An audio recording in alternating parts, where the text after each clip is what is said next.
মাননীয় মন্ত্রী মহাশয়ের বক্তব্য শুনতে শুনতে গুলিয়ে যাচ্ছিল যে একজন ইউনিয়ন সরকারের মন্ত্রীর বক্তব্য শুনছি নাকি অক্ষয় কুমারের আগামী সিনেমা স্ক্রিপ্ট হেয়ারিং সেশন চলছে। এই করব সেই করব, ওটা হবে সেটা হবে, হ্যান করেঙ্গা ত্যান করেঙ্গা, একদম যেন বলিউডের একটা সিনেমা স্ক্রিপ্ট পড়া হচ্ছে। মাননীয় মন্ত্রী এখানে ডিরেক্টরের ভূমিকায় এবং সামনে হয়তো অক্ষয় কুমার কোথাও বসে আছেন, তিনি শুনছেন এবং মাথা নাড়ছেন। এই বলিউডে একটা সিনেমা হবে, দেশপ্রেমের বন্যা বইবে, পাকিস্তানের ওপর দারুণ সব বদলা নেওয়া হবে, আমরা আবার সব ভুলে যাব। দেখুন, বেশি দিন আগেকার তো ঘটনা নয়, পুলওয়ামার যে ঘটনা ঘটেছিল সেই সময় এই সরকারে, ডবল ইঞ্জিন সরকার, কারণ তখনও কিন্তু সেখানে রাজ্যের সরকার ছিল না জম্মু কাশ্মীরে, যখন আমাদের আধা সেনারা মারা যাচ্ছেন তারপরেও কিন্তু আমরা ডায়ালগই শুনেছিলাম।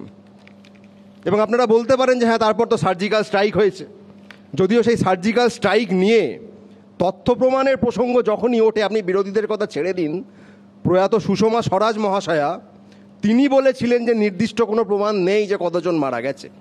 যদিও আমি সার্জিক্যাল স্ট্রাইক নিয়ে এই মুহূর্তে কোনো প্রসঙ্গ, কোনো প্রশ্ন, কোনো বিতর্কে যাচ্ছি না, কিন্তু পুলওয়ামায় ঠিক কী হয়েছিল, কারা সেইখানে এই হামলা চালালো, কাদের ষড়যন্ত্রের কারণে হলো, কারা ঠিক এই ষড়যন্ত্রের পেছনে ছিল, আপনারা কেউ আজও জানতে পেরেছেন?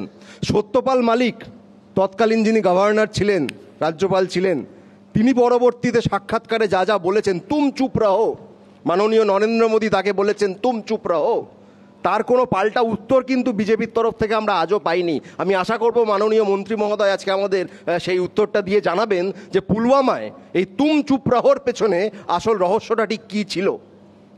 আজকে যখন পেহেলগাঁও ঘটছে, আমরা 2016 সালেই শুনলাম যে নোট বাতিল হয়ে গেছে, নোট বাতিল করা হলো, এতে সন্ত্রাসবাদের কোমর ভেঙে দেওয়া হবে।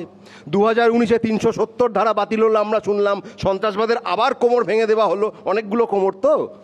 এবং এই পেহেলগামের যখন আক্রমণ হচ্ছে তার মাত্র 2 সপ্তাহ আগে মাননীয় অমিত শাহ আবার বললেন আমরা সন্ত্রাসবাদের কোমর ভেঙে দিয়েছি। আরে ভাই, রোজই একবার করে কোমর ভাঙে, এ কতগুলো কোমর? এবং এই কোমর ভাঙতে ভাঙতে ভাঙতে একের পর এক হামলা কিন্তু হয়েই যাচ্ছে। আজকে মাননীয় মন্ত্রী বললেন যে ধর্ম দেখে হামলা, এই নাকি প্রথম ধর্ম থেকে হামলা হয়েছে। মাননীয় মন্ত্রী মহাশয়কে আমি মনে করিয়ে দেব, 2023 সালের 31শে জুলাই চেতন সিং চৌধুরী, আপনাদের কারো এখন মনে পড়বে না, কারণ আমাদের অসাধারণ সংবাদ মাধ্যম জাতীয় স্তরে যারা, তারা এতটাই মানে নিরপেক্ষ যে তারা এটা আপনাদের মনে রাখতে দিচ্ছে না। একজন আরপিএফের কনস্টেবল জয়পুর থেকে মুম্বাইগামী ট্রেনে 4 জনকে হত্যা করেছিল, তার মধ্যে 3 জন ছিলেন মুসলমান, এবং 150-র বেশি প্রত্যক্ষদর্শীদের বয়ান থেকে যেটা জানা গেছে, এটা জিআরপির জমা দেওয়া চার্জশিটে, যে একদম ধর্ম জিজ্ঞাসা করে তাকে মারা হয়েছিল সেই 3 জনকে। এবং তাদেরকে যিনি বাঁচাতে গেছিলেন, টিকারাম মিনা, একজন এএসআই আরপিএফের, তাকেও সে মেরে দেয়। পেহেলগামের সাথে কতটা মিল পাচ্ছেন না? পেহেলগামে যখন ওই ইসলামী জঙ্গিরা একদম ধর্ম জিজ্ঞাসা করে করে হিন্দুদের মারছিল, তাদেরকে যিনি বাঁচাতে গেছিলেন সেই স্থানীয় কাশ্মীরি যুবক, সেই যুবক ছিল আবার ধর্মে মুসলমান। অর্থাৎ একটু আগে মাননীয় মন্ত্রী বলছিলেন না যে জঙ্গিপনা, সন্ত্রাসবাদের নাকি কোনো ধর্ম হয় না, মানে উনি আসলে উল্টোটাই বলতে চাইছেন যে একদম হয়, ওই মুসলমান ওরাই সব জঙ্গি, এটা উনি বলতেই চাইছেন। সেটা না বললেও আমরা বুঝি, কিন্তু বাস্তব ঘটনা এটাই দেখায় যে আসলেই এর কোনো ধর্ম হয় না। যদি হতো তাহলে প্রজ্ঞা সিং ঠাকুর, কর্নেল শ্রীকান্ত পুরোহিত, এদের নামগুলো আমরা এনআইএর চার্জশিটে পেতাম না। 2008-এর মালেগাঁও বিস্ফোরণ মামলা, যেখানে একাধিক সাধারণ মানুষ মারা গেছিলেন, কয়েকশো আহত হয়েছিলেন, সেই এনআইএর মামলায় চার্জশিটে কিন্তু এই প্রজ্ঞা সিং ঠাকুর, শ্রীকান্ত পুরোহিতদের সর্বোচ্চ সাজার আবেদন জানানো হয়েছে।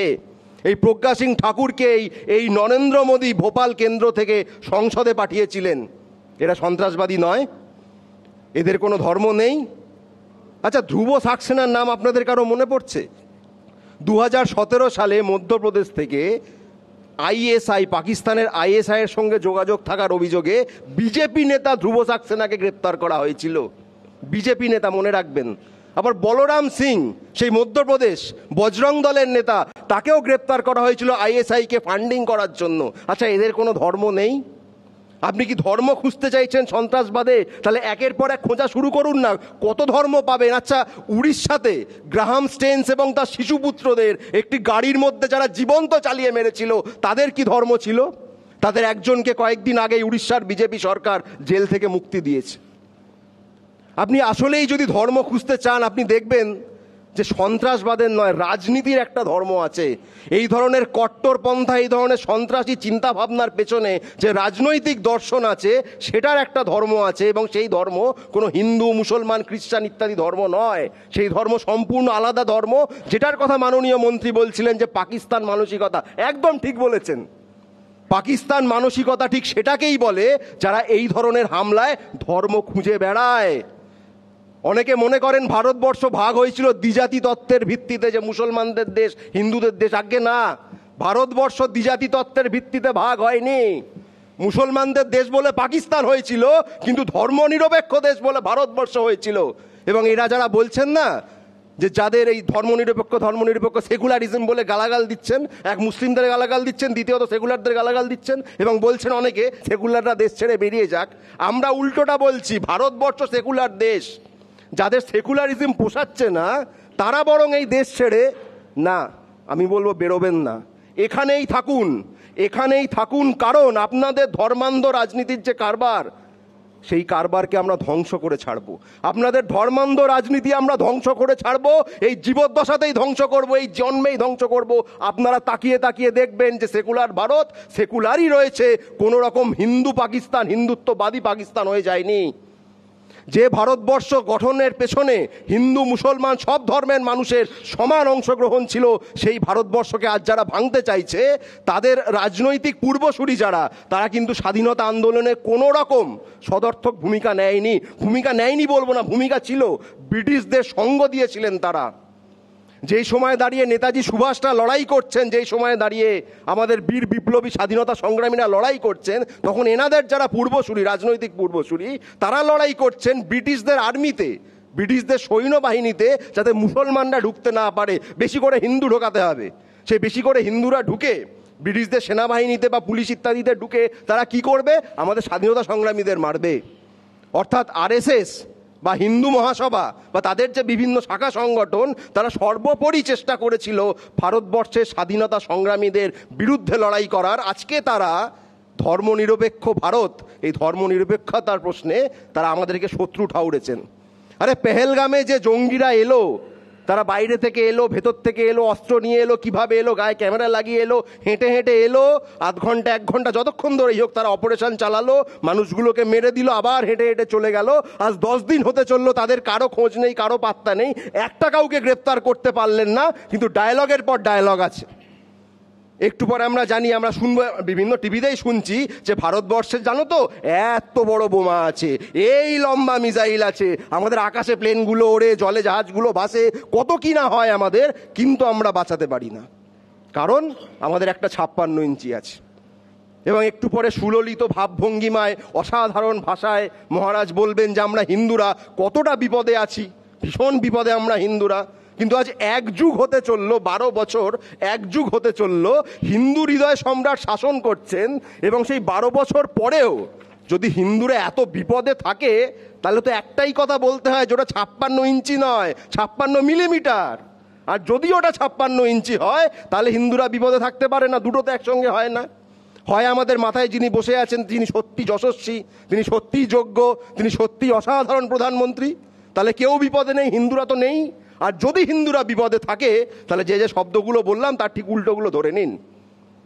আসলে পাকিস্তানের তরফ থেকে যে আক্রমণ আসা, জঙ্গিদের যে হানা, এগুলিকে এরা স্রেফ ব্যবহার করছেন তাদের যারা রাজনৈতিক প্রতিপক্ষ, তাদেরকে টার্গেট করার জন্য, তাদেরকে নিশানা করার জন্য। ভারতবর্ষের মধ্যে দাঁড়িয়ে আমরা যারা ধর্মনিরপেক্ষতার কথা বলি, আমরা যারা ধর্মে ধর্মে বিভেদের বিপক্ষে বলি, তাদেরকে নিশানা করাটাই এদের টার্গেট। না হলে বলুন তো, মাননীয় সুকান্ত মজুমদার মহাশয়ের কি এমন প্রয়োজন পড়েছিল ভুয়ো টুইট করার? বিভিন্ন ভারতবর্ষের বিভিন্ন প্রান্তের ছবি দিয়ে তিনি মুর্শিদাবাদের ছবি বলে টুইট করেছিলেন, ক ঘন্টার মধ্যে অবশ্য ডিলিট করতে হয়েছে। যদি এতই নিজের ওপর ভরসা, আত্মবিশ্বাস থাকতো, ভুয়ো টুইটটা করতে হলো কেন? কারণ আপনারা আসলেই আগুন লাগাতে চান। আপনারা জানেন নদিয়া জেলা, উত্তর 24 পরগনা জেলার আকাইপুর বলে একটি রেল স্টেশন রয়েছে, সেইখানে 2জন বিজেপি কর্মী পাকিস্তানের পতাকা লাগাতে গিয়ে তারা গ্রেপ্তার হয়েছে। হ্যাঁ, তারাই পাকিস্তানের পতাকা লাগিয়ে সেখানে ষড়যন্ত্র করছিল যাতে সেটাকে কেন্দ্র করে একটা অশান্তি পাকানো যায়। রাজ্য পুলিশ তাদেরকে গ্রেপ্তার করেছে।